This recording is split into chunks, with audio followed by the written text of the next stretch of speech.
Pemirsa, setelah 3 kali gagal dieksekusi dalam 5 bulan terakhir, PN Medan berencana akan kembali mengeksekusi belasan rumah warga di Jalan Gandhi Medan Kamis siang. Namun aksi penolakan masih terus dilakukan oleh warga. Pasalnya berbagai keanehan muncul. Selain sebagian rumah sudah memiliki SHM, gugatan yang diputuskan PN Medan agar BPN melakukan pengukuran luas dan batas objek yang dieksekusi hingga kini juga belum terlaksana.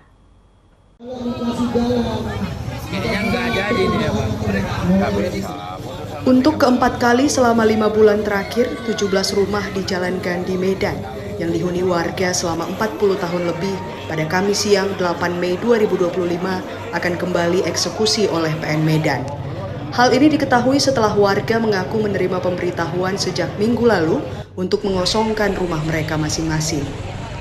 Warga menilai banyak keanehan muncul dalam rencana eksekusi ini, mulai dari upaya PN Medan yang sebelumnya memaksakan eksekusi tanpa melibatkan pihak manapun hingga akhirnya gagal.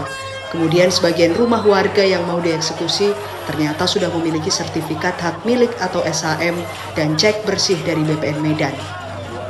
Kuasa hukum warga Bobi Christian Halim menyayangkan putusan perlawanan eksekusi sebelumnya di PN Medan yang memutuskan sudah ada gugatan serta-merta terkait hak atas kepemilikan dan batas-batas untuk diukur yang melibatkan BPN. Namun hingga kini belum juga dijalankan. Rencana eksekusi juga dilakukan di tengah proses gugatan warga di PN Medan terkait keabsahan ahli waris tanah Jalan Gandhi yang disengketakan. Proses eksekusi ya, dan ahli waris yang tiba-tiba muncul setelah sekian lama 40-an tahun sedang berjalan. Proses kedua, gugatan kedua mengenai kuasa kami yang memiliki sertifikat hak milik resmi ya, melakukan gugatan terkait kepemilikan. Bagaimana pemilik SHM yang sudah bisa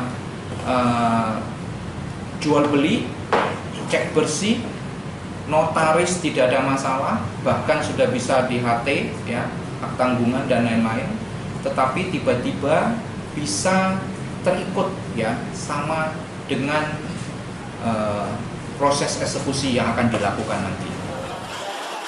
Sebelumnya tanah di Jalan Gandhi yang hendak dieksekusi adalah tanah negara yang dikelola sementara oleh seorang warga asing keturunan India.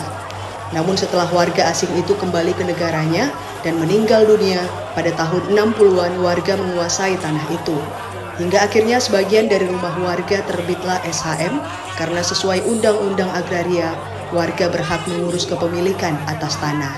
Dari Medan, Said Ilham, iNews melaporkan.